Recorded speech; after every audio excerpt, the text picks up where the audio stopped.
The expansion valve, where is it located?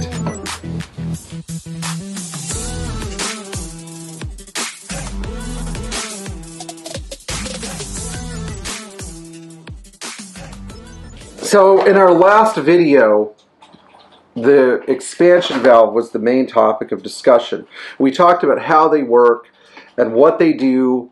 And so in this video, we're going to talk about where to find the different expansion valves on the different Mercedes chassis that we work on. So we're going to focus on all the models that were equipped with air conditioning starting in about 1960.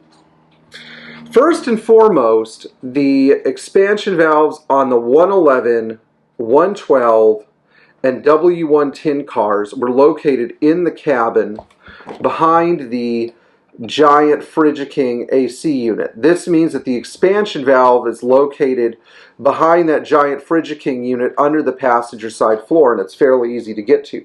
These did not have a capillary tube, just so you know. The next chassis we're going to talk about is the 113. The 113 expansion valve is really challenging to get to because you have to remove the entire glove box. If you're not familiar with the glove box removal on the 113, you should go on 113.org, sl113.org, the Pagoda SL Owners Group Forum. It has a ton of great information. It's a great group of people to be part of. I personally am part of it. I love it. The expansion valve on a 113 is buried on top of the evaporator case deep inside the dash behind the glove box. I think it is advisable to get the following short wrenches: 27, 22, 19, and 16 millimeter. These short wrenches will give you enough clearance to get to it. Next, the expansion valve on 108 and 109 cars. On early 108s and 109s built in 1966 and midway through 67, the expansion valve has no capillary tube and it is located in the engine bay. It's the easiest. That's why I think we should restore every single early 108 and 109 car, because Mercedes was doing us a favor by putting the expansion valve in the engine bay. What a win! Unfortunately, they moved the expansion valve starting in mid-1967, or if you're like my really good friend Dave Dewitt, and your car was manufactured in 67 but had the AC installed later in 68, you got an AC system where the expansion valve is buried in the evaporator case, so you have to pull the whole evaporator case. This is also true on the 300 SEL 6.3, 280 SE 4.5, 280S and SE 6-cylinder cars, but it is not true on the coupes and cabriolets. The coupes and cabriolets, especially those with the bare air conditioner, again have the expansion valve in the right passenger area. The biggest problem with these, though, is to get to the valve, you have to pull the shroud that covers your bare air conditioning unit. Now, this is accomplished with 2 screws on each side and removal of the center console, but you really want to be careful with that bare AC unit. I always do a test run on these cars to make sure that the expansion valve actually needs to be replaced. So I have an R12 recovery machine, I'll fill it, and if it doesn't work right, then I'll suck everything out. Now, one of the challenging expansion valves is that of the W115. Again, buried on the side of the dash, underneath the right side, behind the glove box, in kind of an awkward position. I personally have never enjoyed changing the 115 valve, but for some reason, whether it's its positioning or because most 115 series cars, I don't know. Maybe because their owners really liked them, they don't seem to need expansion valves that often. It happens, but it seems like predominantly the 108s and 109s, because of the expansion valve location, or the 113s need expansion valves the most. Now, on 116 and 107 cars, the expansion valve is in another precarious position, again, buried behind the instrument cluster. If you're changing an expansion valve on a 107, or in a 116, again, you need short wrenches and a lot of patience, and it's a good idea to diagnose the failure first. Some of the people ask me with these cars, if I'm putting 134 in, can I use an R12 valve? Or if I'm putting R12 in, can I use a 134 valve? It doesn't really matter. They're pretty much the same, although the R134 valves are backwards compatible with R12. Now, on the 126 car, the expansion valve is located just above the gas pedal. This isn't too bad if you have a 300 SD or a 280 SE with no airbag, but when you have an airbag car, the airbag safety cage covers the expansion valve.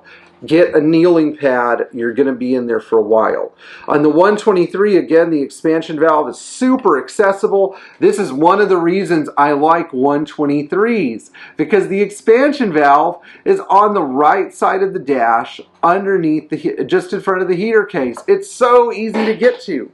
Only once have I not been able to get one out, on my friend Adam's 300 TD, where everything was corroded. And yes, it ended in an evaporator replacement. So be careful, because if you screw up the fittings, you get to put an evaporator in.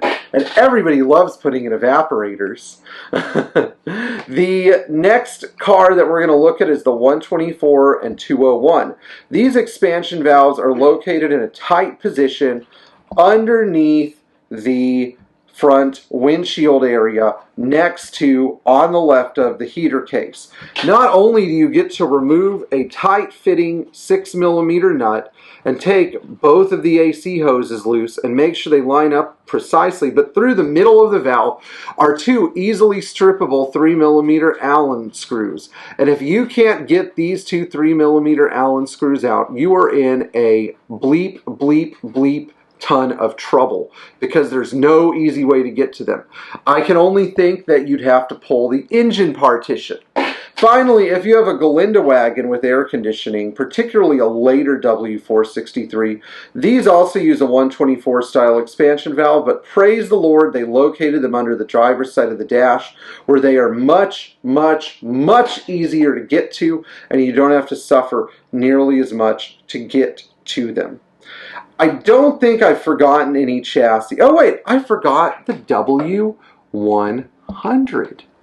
Now the W100 expansion valve is located inside the evaporator case. Again, which is in between the two halves of the driver's seat. There's also a rear evaporator as well. But the expansion valve on the 100 is not easy to get to. You have to pull the evaporator out, and you know, again, it's located right between the seats, so it's not quite as bad as, say, like a 126 evaporator, but it is a little time consuming to get to. So again, if you own a W100, for all three of you that might be watching this channel, it would be a wise idea to flush the system first and make sure you can cleanse any impurities out of the expansion valve before going into and taking that dive. Anyway, I hope that all of you loved this video and that you found it extremely useful. I'm sorry, again, I don't have visual details, but if any of you really need help, just send us $10 on Patreon, and we might be able to send you some diagrams and walk you through the repair and sort of get you there until you replace the valve yourself. So that's what our Patreon is here for, if you really need help. In the meantime, please like, I know Thomas wanted me to do this at the beginning of the video, but I just can't. No, that's okay. Especially for a part 2, this is fine. So please like, share, and subscribe, and tap the bell for notifications. Leave us an applause, and tell us your own expansion valve story below. I'm sure some of you have some great war stories. Enjoy working on your Mercedes Benz, because most mechanics, and especially most generic AC shops, can't even do this. Have a great day, and thank you for watching.